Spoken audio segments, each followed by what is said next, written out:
One of the things that I and my colleagues did is to try to get people to remember that they met and shook hands with Bugs Bunny at Disneyland.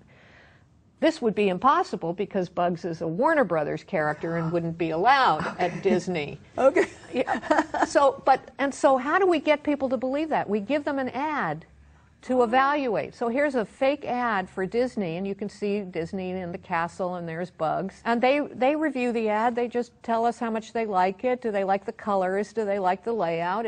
But later on, when we say, tell us about one of your childhood trips to Disney, which characters do you remember meeting? Do you remember meeting Mickey Mouse, Minnie Mouse, the Little Mermaid, Bugs Bunny? We will get lots of people to tell us they remember meeting Bugs. Oh. And then when they get pressed for details, they'll say they shook his hand, they'll say they touched his tail, they'll say he was eating, one said he was eating a carrot, one said, a few said he said... So it becomes real. It becomes real. They embellish it with detail, and it looks every bit like a real memory, yeah, even though it couldn't have happened.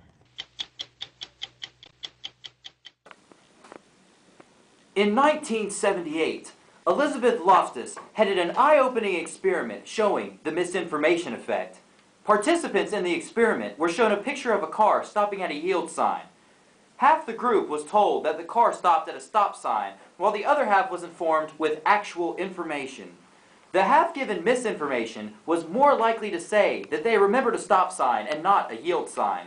The misinformation effect has affected court cases since the beginning of the justice system. We will now attempt to show the horrendous effects of the misinformation effect. So let me ask you this. How long have you been bartending? 3 years now.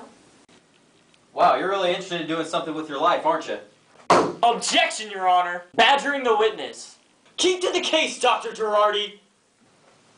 I have a picture here of the deceased, and I want you to tell me what happened. The picture is there to help you remember. I was walking away from the bar to get some more whiskey from the ABC store across the street. I walked across the dance floor and looked to my right and saw a man who looks like he is from the north. He seemed to speak with a Long Island accent and had hair like Tom Cruise. You're saying it looks eerily similar to my client. Exactly. Continue. He was acting very odd. He kept looking around like he was being watched and was very still among the dancing gang. I looked away for a few seconds and I heard a commotion. I looked over and he had grabbed a small girl with brown hair and threw her with incredible force towards the window. When she hit the window shattered, and the man had shot her 3 times while she was shocked. And you remember her being thrown into the glass window? Yes. You are absolutely sure you saw this man throw that woman into the glass window? Yes, it is what I saw. This picture that I gave the witness is a picture of the crime 12 minutes after the murder. Now, it's truthful in every way except I doctored it. This picture has glass covering the victim, when in fact the victim was nowhere near any glass window when the murder took place. Objection, Your Honor! The defense is distorting evidence to prove a point. A very good point indeed. Sustained. The witness is unreliable. I don't think she was anywhere on the premises, or definitely did not see the murder take place. No witness displaying the misinformation effect will have any correct information for any event in any situation. Objection, Your Honor! The defense is putting too much emphasis on the misinformation effect. The idea is only a theory and cannot be tested in any psychological way.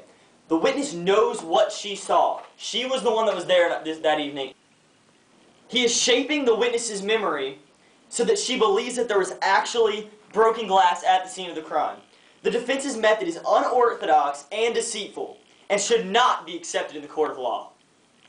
Your Honor, this evidence proves that the witness is giving a false testimony based on the doctored picture that I gave her.